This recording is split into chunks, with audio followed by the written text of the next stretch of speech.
Dia tiba-tiba bertanya kepada perawat saat dalam perawatannya, apakah bagian tubuhnya ini bisa kembali normal? Tetapi ibunya mengatakan dengan nada kejam, bagian itu tidak akan pernah kembali seperti kekencangan sebelumnya lagi. Fakta ini membuat Margo merasa seperti dunianya runtuh. No, never. No matter how many Kegels. Would you like another lesson on the swaddle before you leave? No, we got the swaddle down. Thank you. When do I get my stitches out? They'll dissolve in about a week.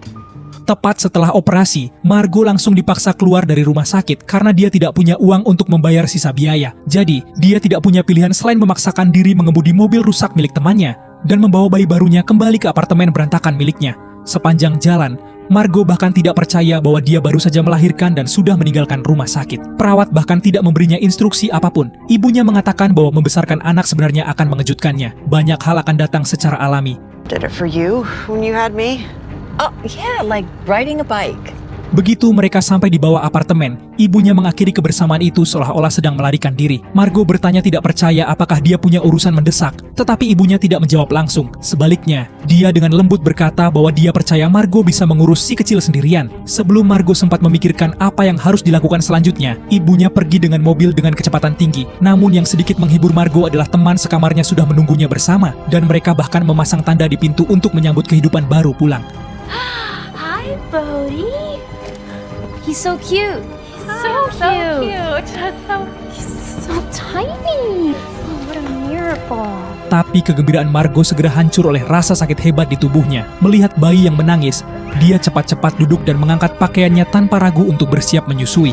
Melihat itu, teman sekamarnya langsung berpaling. Namun, sikap ramah teman sekamarnya di siang hari akan segera berubah. Pada pukul 2.00 pagi, tangisan bayi yang menusuk tiba-tiba terdengar seperti sirene serangan udara yang meraung liar di apartemen kecil itu. Tidak peduli bagaimana Margo menenangkan dan menggendongnya, si kecil tetap tidak berhenti menangis. Setelah 20 menit, teman sekamarnya Ani tidak lagi tahan. Dia berlari ke pintu kamar Margo seperti singa betina dan berteriak bahwa dia punya ujian biologi yang menentukan hidupnya besok. Jika dia gagal karena kurang tidur, dia pasti akan kembali untuk menyelesaikan masalah dengan Margo. Dia bahkan dengan kejam memaksa Margo membawa bayi itu keluar ke angin dingin agar menangis di luar. Margo dimarahi habis-habisan, tetapi dia bahkan tidak bisa membalas apapun saat itu. Memikirkan bagaimana dia ditipu oleh seorang profesor kuliah dan melahirkan anak di luar nikah, emosi Margo langsung runtuh. Sambil menggendong bayi yang masih menangis, dia berlari keluar rumah seperti tunawisma yang diusir. Dia datang ke sudut kosong dan air mata yang tertahan terus mengalir. Setelah berjuang dengan keputusannya berulang kali, dia akhirnya menelepon ibunya dengan harapan sebagai orang yang berpengalaman bisa memberinya bantuan.